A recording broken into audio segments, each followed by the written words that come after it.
This is A Word, a podcast from Slate. I'm your host, Jason Johnson. Many Americans see their local universities as cultural centers that improve the surrounding community. But for many African Americans, white-led colleges and institutions have been built by undermining or even destroying our neighborhoods. And that troubling history for Virginia's Christopher Newport University is the subject of a new ProPublica investigation. This story is a story that's historical, but it's also still happening today. Erasing the Black Spot, coming up on A Word with me, Jason Johnson. Stay with us. And here's your prescription. I know just the pharmacy to get this filled. Who are you? A pharmacy benefit manager. A middleman your insurer uses to decide which medicines you can get, what you pay, and sometimes even which pharmacy you should go to. Why can't I go to a pharmacy in my neighborhood? Because I make more money when you go to a pharmacy I own. No one should stand between you and your medicine. Visit phrma.org/middleman to learn more. Paid for by Pharma. Welcome to A Word, a podcast about race and politics and everything else. I'm your host, Jason Johnson. Town versus gown is shorthand for the conflicts that often arise between colleges and universities and the neighborhoods that surround them. But many of these institutions were founded or expanded at the direct expense of the existing communities, especially if those communities were predominantly African American. One example of this troubling history was highlighted in a report entitled Erasing the Black Spot: How a Virginia College Expanded by Uprooting a Black Neighborhood. The report was a collaboration between ProPublica and the Virginia Center for Investigative Journalism and documents the way Christopher Newport University displaced the historically Black community of Shoe Lane in Newport News, Virginia.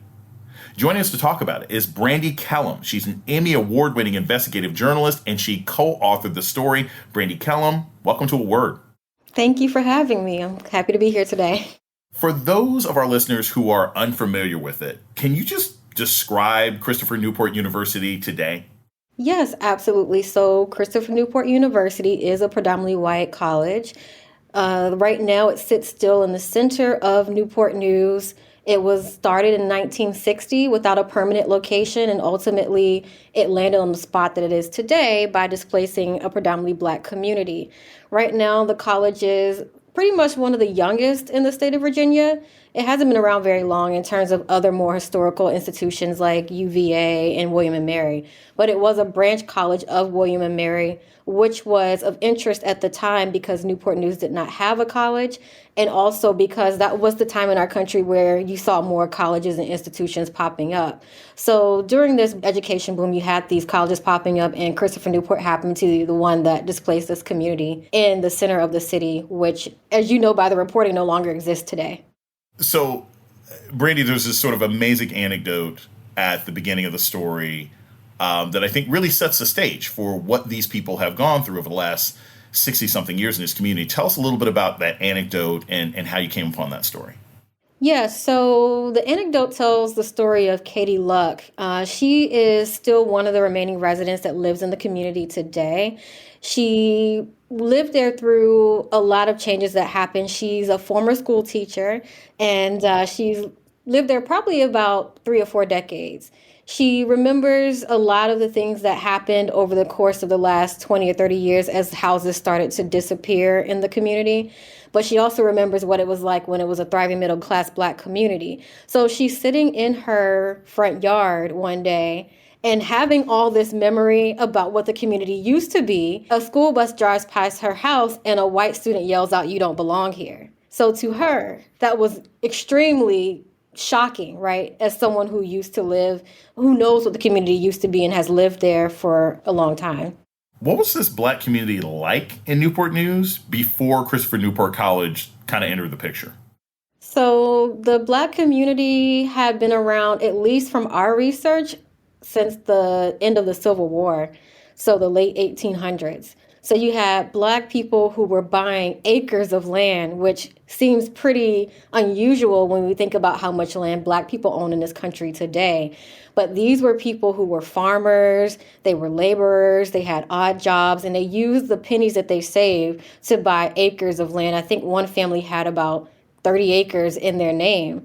And the plan was to keep this land in the family name, in the Black community and residents' names, and pass it down from generation to generation to continue and create that generational wealth. And so this was a very self-sufficient community. They relied on each other to help pay for expenses, to gain employment, to live. And they also took care of their family members and provided places for their family to stay. I've got to ask this about the community. And Brandy, I'm very excited about this story because it affects me personally. My mother went to Christopher Newport College. I was born down there. And so when I started reading about this story, my own family did not know this. They moved down to Virginia to go to school, so they did not know this history. So did people there know this explicit racial motivation where Christopher Newport College was being built? Because as outsiders, my family were sort of Northerners coming down. They didn't know this. That's a really great question. The Black citizens of the city, some of them still remember it to this day, right? Even though it happened in the 1960s when the city decided to essentially gut the core of the Black community. That left a stain on Newport News' Black residents for decades, almost to the point where now you kind of see it in the student population at the school because there are only 7% Black students attending the school when the city is actually split down the middle, white, Black residents. So that did leave that stain on the Black residents of Newport News. But if you ask a lot of the white residents, a lot of them did not know the history. So the school had actually acknowledged it years ago, but our reporting actually goes a little bit deeper into what happened over the span of 60 years, whereas the school acknowledged the original taking. We actually went further to show how the community was essentially demolished and decimated over a 60-year time period. And I don't think people actually knew that part of the story.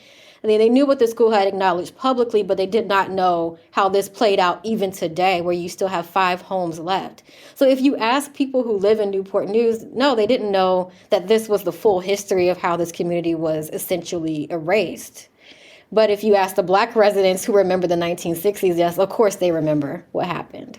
What was some of the process behind this? Like, usually when we see these sort of land grabs, especially in the South, it's usually either a result of sort of white vigilante violence, and then the city comes in and uses eminent domain and some sort of rule. Like, did eminent domain play a role? Was there community violence, or was there both? Which one was sort of a bigger impact?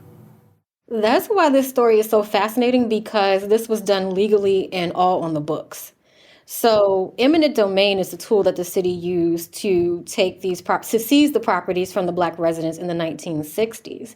And we know eminent domain is a tool that is a constitutional right of governments to take property for public use, and they are supposed to pay the landowners a fair value for their property.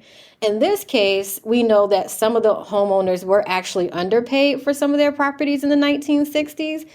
And then also separate from that, there were still people who held off to avoid selling their land to the college, and ultimately it was just condemned, right? So eminent domain was the power that was used overall to take these properties legally. The citizens did show up to advocate that the city choose other areas, which, as our reporting shows, there were actually alternative sites that were cheaper the city could have used. And there were also alternative sites that had less controversy because there weren't Black residents living there, had been there since the end of the Civil War.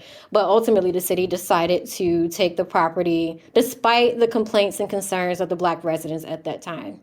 We're going to take a short break. When we come back, more on the troubled history of Christopher Newport University. This is A Word with Jason Johnson. Stay tuned. This is Jason Johnson, host of A Word, Slate's podcast about race and politics and everything else. I want to take a moment to welcome our new listeners. If you've discovered A Word and like what you hear, please subscribe, rate, and review wherever you listen to podcasts. And let us know what you think by writing us at aword@slate.com. Thank you. This episode is brought to you by Google. The Google Cybersecurity Certificate provides the necessary skills to begin a career in cybersecurity. Visit safety.google.com/cyber workforce today. You're listening to A Word with Jason Johnson. Today we're talking about ProPublica's investigation of how a Southern university was built by dismantling a black neighborhood. Our guest is journalist Brandi Kellum. A moment ago, we were talking about the sort of origin of Christopher Newport University, but this wasn't just a moment in history. Taking over community was a decades-long process. Can you tell us, how the legal battle evolved? How did this process evolve? Yeah, so we know what happened in the 1960s with the core being taken by eminent domain, which was a legal process and a power that the government had to do that at the time. What's actually interesting in this case is that even though the city actually took the core of the community, there were still residents that remained around the outskirts. That actually grew to a community of about 90 homeowners by 1980. So you have more people, families actually living in the neighborhood in the 1980s than you did in the 1960s. And ultimately what happened was, unbeknownst to the people who were still there holding on to the community that was left after the original taking, the school expanded its boundaries to swallow up the rest of the homes. So it went from the core of the community to the outskirts of the streets that bounded the campus and the rest of the homes. And so that actually developed into a lawsuit in the late 1980s, early 1990s. It never went to trial because it was dismissed in pretrial hearing by the judge who asked the families to attach other homeowners, which became a complicated issue. But they did try to fight this case. They hired an attorney, a civil rights attorney in Richmond, Virginia, and ultimately they did not win. But they actually hoped that the lawsuit would at least awaken some of the people in the area who had decisive power over their rights to live there, to show that they weren't going down without a fight. So ultimately, while they did lose, they felt like their voices were at least heard in the legal field, even though it didn't help. I think once the residents saw that they had lost the battle in court, they all saw the writing on the wall. And then you saw the school just swallow up the homes, like houses just being purchased in droves every year up until this point, and there are just 5 houses left.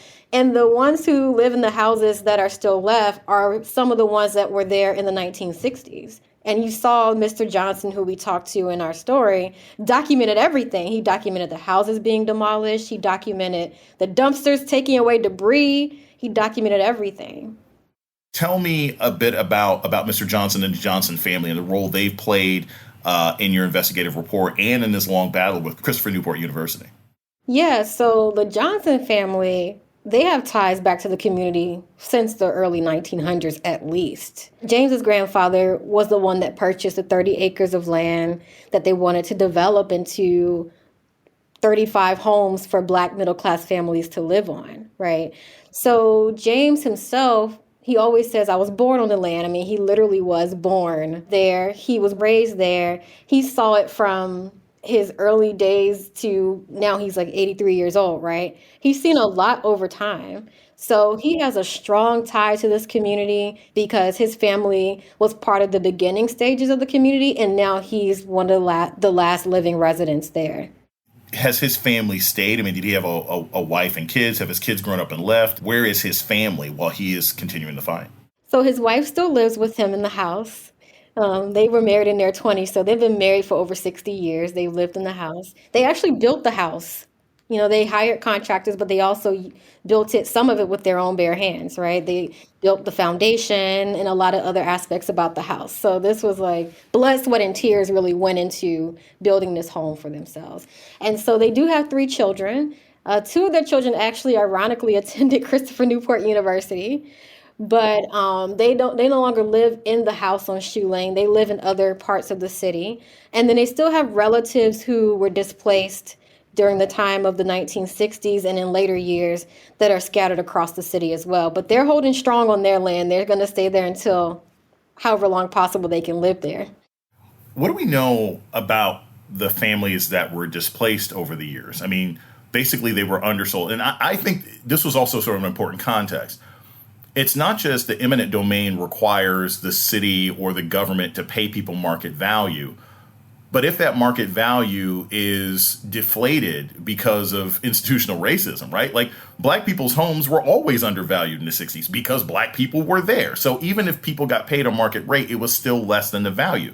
So The families that did leave, what has happened to them? Did they move into other communities? Did they just move 3 miles away? What do we know about them?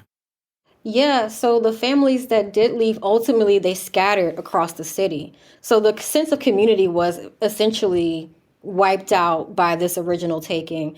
And if you look at the makeup of the city of Newport News today, you can see where different housing policies have affected the way and where Black people live in the city. So those who were looking to move up to a better area, like where the university is, like where this Black community could have developed into a middle class community, ended up having to go back downtown, where today you see downtown Newport News is high crime, high poverty, lack of resources. Everything about that shows that there was a dearth of resources in this particular area, Newport News, that they could have had if they were allowed to stay in that middle class development that was looking to be developed at the time. Your story explains, how this process has played out, not just for Christopher Newport University, but around the country. And I'll tell you, as somebody who attended UVA and Chapel Hill, Duke. I mean, every single, especially down south, we hear that about every public university, that they ate up a Black community in order to, expand for dorms or something else like that. People are pushed out. What are some other places where this has happened?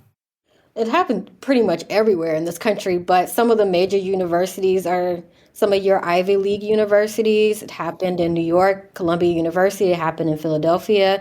It happened across the country. And I think that, to your point, when we look at the erasure or the displacement of Black residents in this country, we don't necessarily think about colleges or universities first. We think about the highway system and how that divided Black communities during the boom of the highways when it was built in the 1960s, right? But when you think about all of these institutions that are established across the country today and the price that Black residents had to pay in order for these institutions to establish themselves and grow and still expand today, because mind you, this story is a story that's historical, but it's also still happening today, right? You still have colleges who are expanding and building research parks, so they're further infiltrating these Black communities that they initially disrupted. But I think this story shows us that despite urban renewal in the highway system, that we see the racial implications of how educational institutions also played a role in disrupting and dismantling Black communities across the country.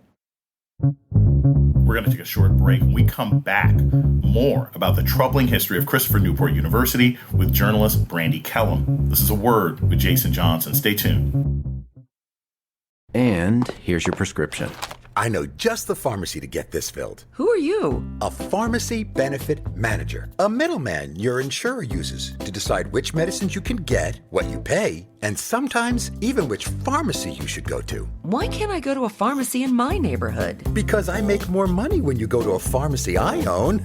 No one should stand between you and your medicine. Visit phrma.org/middleman to learn more. Paid for by Pharma. You're listening to A Word with Jason Johnson. Today we're talking about how one predominantly white university destroyed a Black neighborhood. Our guest is ProPublica reporter Brandi Kellum. Now, it's funny, Brandi, I told you earlier, this is like a personal story for me because my family went there. I was born down there. I did not know this history. But it's personal for you as well. Tell us a little bit about what drew you to this story. Yeah, so I'm actually from this area of Virginia. I grew up in Chesapeake, Virginia, which is about maybe 30 minutes away from Newport News. When I grew up, you always heard negative things about the city. I think that's part of what piqued my curiosity because when I covered social justice issues as a producer in previous roles at other companies, I got to talk to people in these different communities, and I started to think about the community that I am from and whether there were also reasons why I heard bad things about Newport News that I heard growing up, that there had to be a reason for this. There had to be an explanation for it. And so I also had a personal connection to the area because I ran track in high school. And so we competed at Newport News. Christopher Newport was really the only indoor facility that we had access to as young track stars in Virginia during that time. Right now there are more, but really CNU was one of the first indoor facilities. So When I started investigating the history of poverty and how Black people have lack of access to different resources, especially housing and where they live in the city, I started to uncover this story.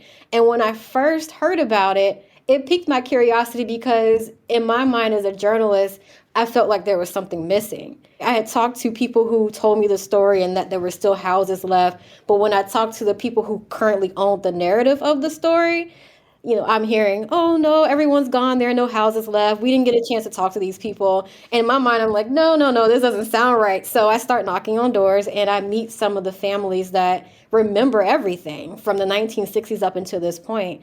So meeting the families and meeting Mr. Johnson, who you saw, his collection was just unbelievable, right? Like, this man has collected photos. Like I said, he's collected letters, land deeds. He has all the receipts you could name to prove that this used to be a community that could have been a thriving middle-class Black community today. And when I saw that, it moved me. And so I felt like this was a story instinctively that needed to be told in this way. Does Mr. Johnson and some of the elders that you spoke to, do they think that the Black community in Newport News has a future? Do they basically say, look, once we're gone, my grandkids don't want to come down here. No one's going to want to take care of this house. It'll eventually get sold. Do they think that all of this history is going to be gone in another 20 years? Yeah, even less than 20. Like, they think it's going to be gone in 2030, because that's when they think the school is going to enforce the boundaries. We don't know that to be true at this point, but that's the fear that they have, is that because they read this in the newspaper, that they think in the next few years that they don't know what their future is in their own home, and they could still be living at that point. There are 5 houses left, so essentially they already know the community is gone. And I think if it weren't for his collection, the story of the Shoe Lane community would actually be lost. And so I think that they know and they've acknowledged the fact that the college has essentially swallowed up what they knew to be a community that they grew up in and that they grew to love and grew in close relation to the people who they live next to. But I think that they also know that it's inevitable, right? That the college is going to get the rest of their homes. They just don't know when. What has been the university's response? Now, you talked about, they control some of the narrative, but what's been the university's response to this story? Because in my cynical brain, the way this goes is when the last member of that original Black community passes away, some progressive university administrator is like, you know what? We're going to rename the residence hall Shoe Lane Hall. We're going to open up the African American Studies Department of Shoe Lane or something else like that. Like, how has the university responded to this, and what do you think they're going to do when they have finally run everybody else out? I think that they are talking about that right now. I sense that this story has ruffled a few feathers, and I honestly sense that there's a lot of interest right now in addressing and trying to figure out how they're going to address this anyway. What I honestly think is that one of the underlying questions in our story was this plaque, that's dedicated to a member of the community who was also serving on the Board of Visitors, the governing body of the college. The plaque acknowledges his role as a member of the community, but it also says he became a staunch supporter of the college, and ultimately he knew the college was beneficial to the area over the community that used to exist there. So instinctively, that reads out of touch with what the experiences have been of the residents there, right? So I think at bare minimum, the residents would like to see something addressed when it comes to that particular sign, because that's a huge conflict of interest to acknowledge that this person was a part of the community, but also that this person became a staunch supporter of the college, but they also served on your Board of Visitors, right? And I think they would feel, the community residents who remember the story of Shoe Lane and how everything happened would honestly feel like they would be better served by something that acknowledges everyone else that lived there and actually the full conflict, not just what happened in the 1960s, but everything after that, right? So, and to answer your question, I think the college we don't have any official statements from them in terms of the plaque, but we are seeing that they are talking about this internally, and we're just waiting to see what they're going to do about it. I always like to end the show on sort of a positive note, if we can, or some way that people can get involved, be optimistic. What would be the best case scenario for the community there, for the residents who are still there? If their wildest dreams came true, if they could wave a magic wand, what would they want to see happen over the next 7 years? Obviously, they don't want to be pushed out of their homes, but what would they like to see? I think they would like to see, to your point, they don't want to be pushed out, but I also think they would like to see the community remembered in the way that they think it should be remembered.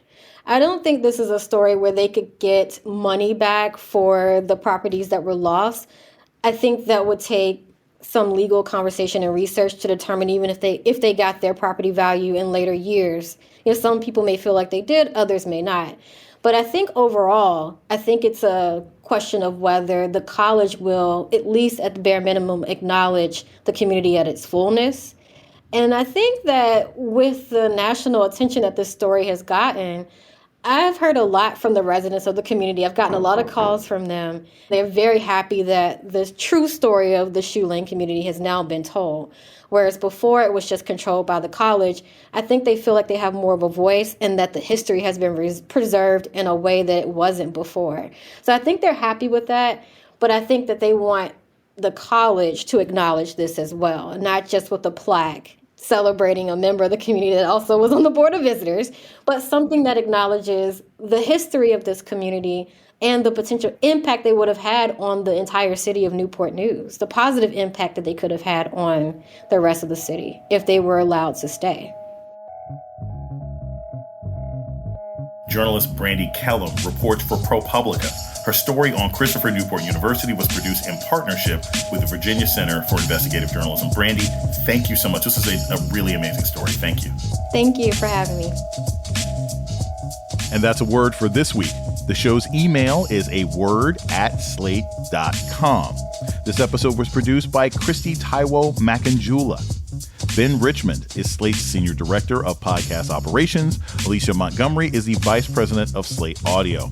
Our theme music was produced by Don Will. I'm Jason Johnson. Tune in next week for a word.